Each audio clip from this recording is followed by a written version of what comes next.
আর তুলেন না ভাই।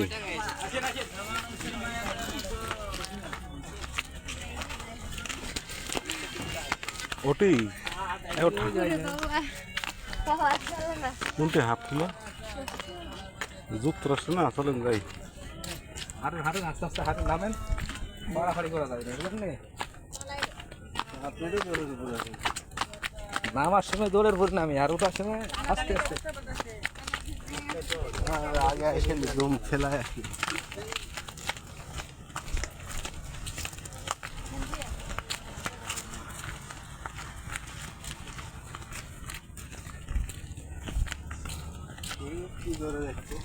সাগর লোকের হাঁটাই খারাপ।